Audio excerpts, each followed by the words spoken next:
Countries around the world remain reluctant to recognise the Taliban as the ruling body of Afghanistan, highly concerned that the Taliban's brutal and repressive streak will return and undo 20 years of progress across Afghan society. After the militants' capture of Kabul, which caught Washington off guard and prompted a huge evacuation of foreign diplomats and thousands of locals attempting to flee, the primary concern of the global community has been the security and human rights of the Afghan people, especially women. However, without a legitimate functioning government, there are questions over the future of Afghan society, as well as the geopolitical implications of the Taliban's rule, as countries like China seem quite eager to fill the space created by America's withdrawal. Today, we're joined by Dr. J. James Kim, Director and Senior Research Fellow of the Arirang Institute for Policy Studies, and Dr. Azim Ibrahim, Research Professor at the Strategic Studies Institute at the US Army War College and a Director at the New Lines Institute for Strategy and Policy. Very warm welcome to you both. Thank you so much for joining us today.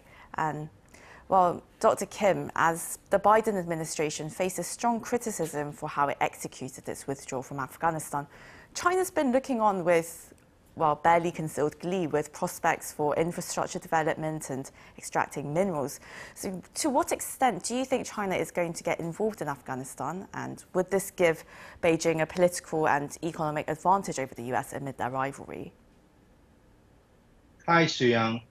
It's nice to be back, and it's nice to see you and Dr. Ibrahim. With regards to your question, China appears to be interested in three things from Afghanistan. One is economic, mostly tied to the Belt and Road Initiative, as well as the rich mineral deposits like cobalt, copper, and lithium, which is in the country. Second is tied to China's own national security. China wants Afghanistan to not harbor radical Islamist elements that could be tied to Xinjiang. In this sense, China would want to make sure that the Taliban adheres to the principle of stability in Central Asia. Lastly, I think China would want to take advantage of this situation to raise questions about US leadership and strength. I'm not sure that these factors would necessarily give China an edge over the United States, and that is because Afghanistan can work against China just as much as it has worked against the US if the Taliban does not cooperate with Beijing for whatever reason. I think Beijing understands this risk, which is why it is reaching out to the Taliban.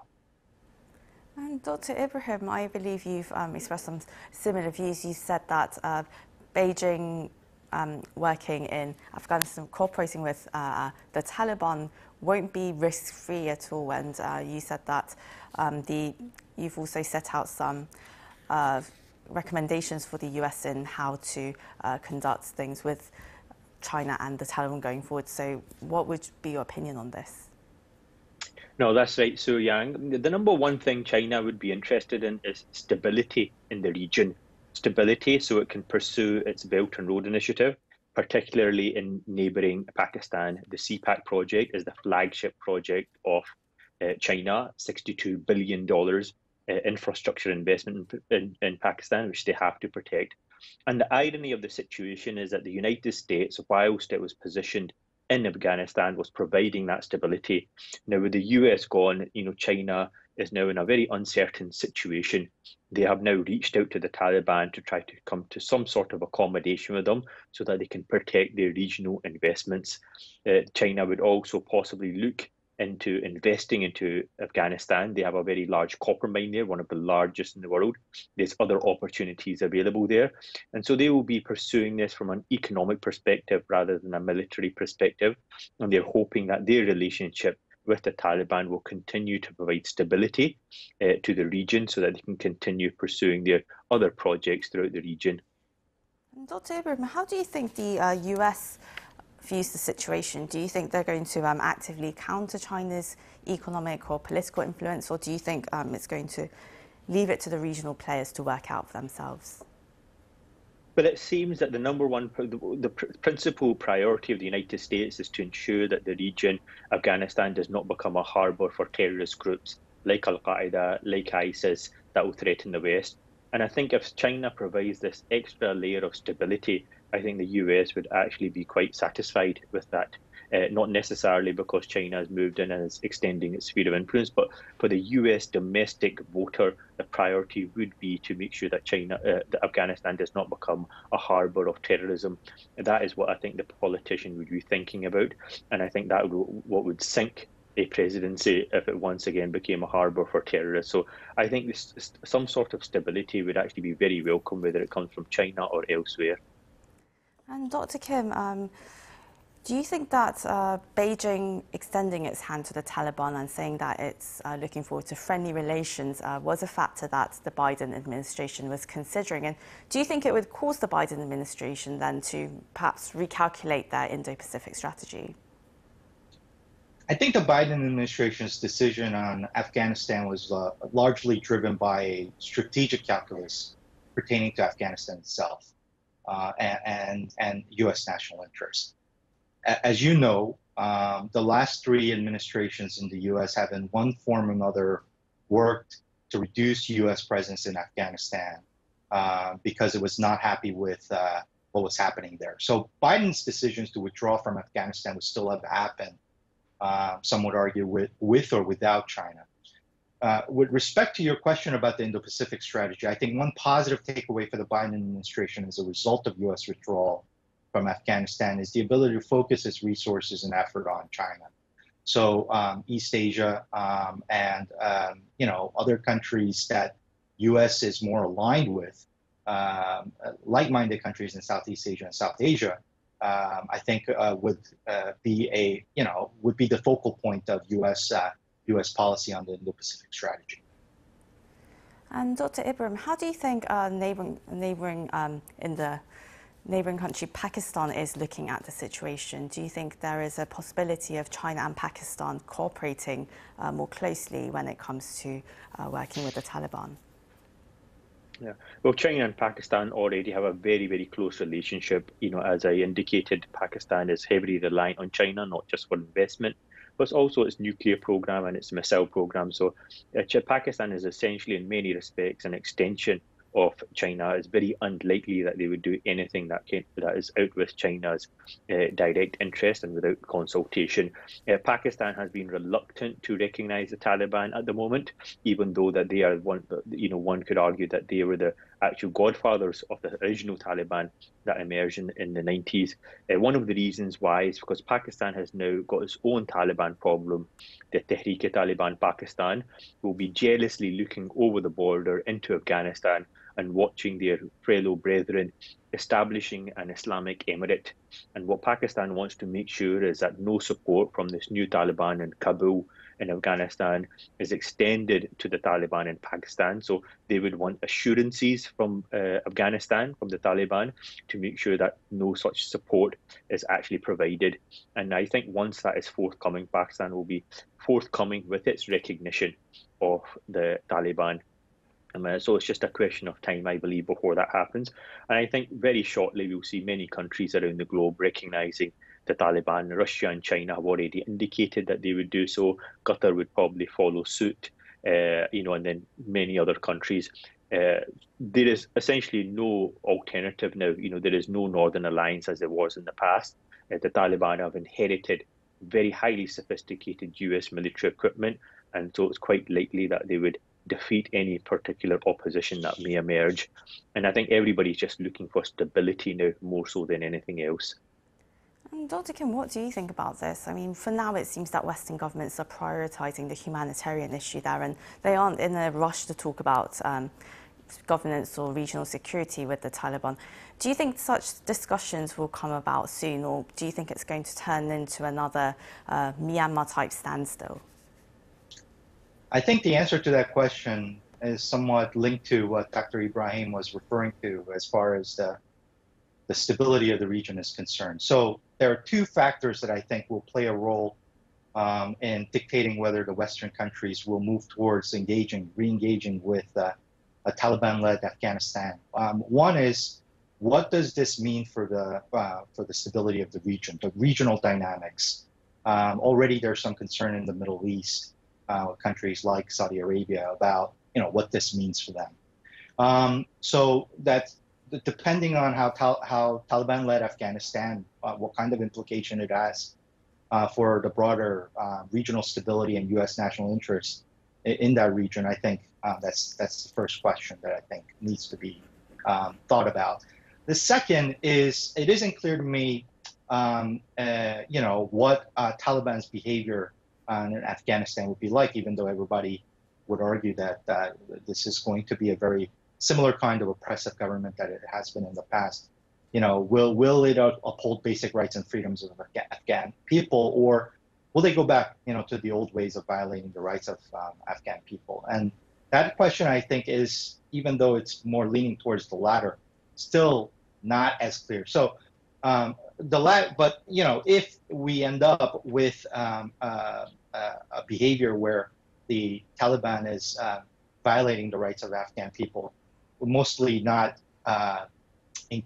certainly not encourage Western nations from engaging with the Taliban. So the likelihood of that is low. In the first scenario, as far as stability is concerned, that really depends on the regional dynamics. For now, well, Western nations like the EU, for instance, they've said that they do not recognize the Taliban and that they won't be having talks anytime soon. Is there a risk, Dr. Ibrahim, to delaying any kind of talks or political engagement with the Taliban? And also, if certain countries in the region, like Pakistan or Saudi Arabia, back or recognize the Taliban, would that acceptance worsen prospects for regional stability, as well as women and human rights in Afghanistan? Yeah, so Yang, I think this is a really interesting question, because we have now essentially a very different type of Taliban that is now coming to power. Many of the older generation of the Taliban that are going to be taking up leadership positions, they have spent time in Qatar, they have been visiting foreign delegations, foreign countries. So they seem to have become much more sophisticated in terms of their operations. They have said that they will not return to the old ways of suppressing women, education, minorities, etc. How true that is, or whether that's just part of the PR, we don't know. But we can see just how they operate in terms of the social media campaigns. They have their videos, etc., press conferences. This was unheard of in the previous iteration of the Taliban in the 90s. So they may have moderated their behavior. Some of the younger Taliban are certainly much more militant. But how much control can the older Taliban actually have over the younger elements throughout this whole country is going to be, we have to wait to see how much control that actually extends. I think in terms of the recognition, this is now another very interesting dynamic that we're in, is that the Taliban in the past were very interested in getting UN recognition, getting international recognition. But this time round, how important is that recognition? They will get recognition certainly from the likes of China, India, Russia, Pakistan, Qatar, a few other countries here and there. You have essentially 2 UN Security Council members recognizing you, Russia and China, who can then use their veto to protect you at the Security Council if need be. So this recognition is not necessarily as important as it may have been a few decades ago. So we're entering into very interesting and uncharted territory in terms of how this will actually play out. Well, Dr. Kim, America's very hasty withdrawal from Afghanistan and the turmoil that followed, it's raised questions over US troop deployment in other parts of the world as well. And a Washington Post columnist said that South Korea may face a similar situation as Afghanistan if the US withdraws its troops from the peninsula. What do you think about this comparison? I think this question was already asked and answered by numerous officials like National Security Advisor Jake Sullivan, and even the president himself. So I don't think there is a need to worry here. Afghanistan is not a treaty-bound ally like South Korea, Japan, or other NATO member nations. It's also worth keeping in mind that it's not just the White House. Congress, along with current government in Seoul, would not support any withdrawal of U.S. troops from South Korea. So while the concern is duly noted, I do not know of any plans by the current administration in Washington or Congress to support any reduction or withdrawal of troops from South Korea. And Dr. Ibrahim, before we go, what course of action do you hope to see from Western governments to ensure that Afghanistan doesn't go back to where it was 20 years ago? I think an engagement with the Taliban is required now. I think many countries are reaching out to them. And I think, we have to try to moderate their behaviour. There is now simply no alternative. The probability of the new Panjshir, resistance movement, the Northern Alliance emerging to take on the Taliban and offer some sort of hope is simply non-existent now. The Taliban is the only show in town, and I think some sort of engagement to try to moderate their behaviour, to try to engage with them, is probably the only way forward from here. And I don't think there's many options available on the table. And I think that this idea that the US may withdraw from other places, I think that's misplaced. Much of this decision was driven by domestic US politics. As long as there's not any US casualties and they do not end up in an Iran hostage type situation with US citizens, most Americans were actually are very happy with this decision. And I think apart from the chaotic withdrawal, most will actually forget about this within a matter of months. And a very different situation with South Korea, with Taiwan, Japan, etc. And this is actually a realignment of US strategic interest into the Pacific from this region. The US is an Atlantic and Pacific power, not so much. They haven't had much history in Central Asia, so this is just a realignment, and this is how it's viewed from the White House. Well, that was Dr. J. James Kim, Director at the Arirang Institute for Policy Studies, and Dr. Azim Ibrahim, Director at the New Lines Institute for Strategy and Policy. Thank you both so much for your insights today. And to our viewers, as always, thank you very much for watching.